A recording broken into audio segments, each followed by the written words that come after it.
Okay, I have a spicy conspiracy theory for you today. And I'm just going to start out by saying it's a lot easier to control the masses and control the narrative around something through emotional manipulation. So you'll notice if something is considered a tragedy, it's like totally taboo to ask questions about it. Case closed, that's it. So if there's people in the comments that have a problem with this or calling me insensitive for talking about this, that's fine because if it's true, that's the desired outcome.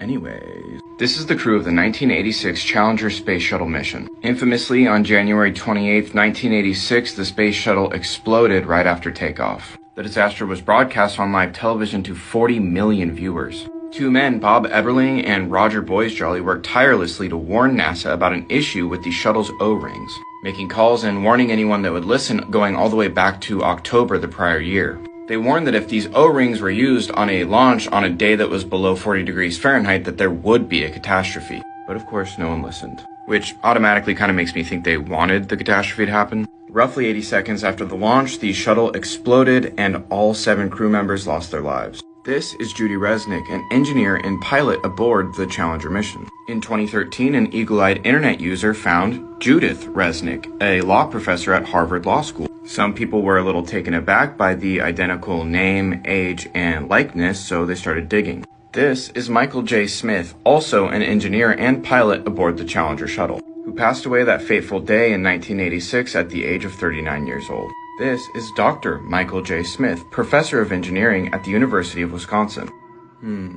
This is Sharon Krista McAuliffe, arguably one of the most famous things about the Challenger mission. She was supposedly just a teacher that was picked at random to be one of the astronauts, which made it all the more tragic when she passed away due to the Challenger disaster in 1986. This is Sharon A. McAuliffe, also a law professor who received her degree shortly after the Challenger disaster. Dick Scobie was the commander of the mission. Here's Commander Dick Scobie next to Richard Scobie, the CEO of Cows and Trees. Here's his company's original logo. It's a cow, but it's not in a tree. It's strapped to a rocket, and gee, that jet stream kind of looks familiar. In fact, just in case I wasn't making it clear, the top picture is the Challenger ship shortly after exploding.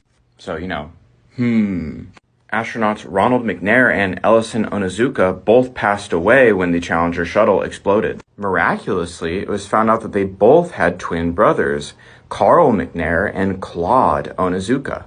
But ancestry searches were done for both Carl and Claude, and there was no birth records found. And the odds of 2 sets of identical twins in a crew of 7 are astronomical. But that's just a theory. Rest in peace to the crew of the Challenger space shuttle mission.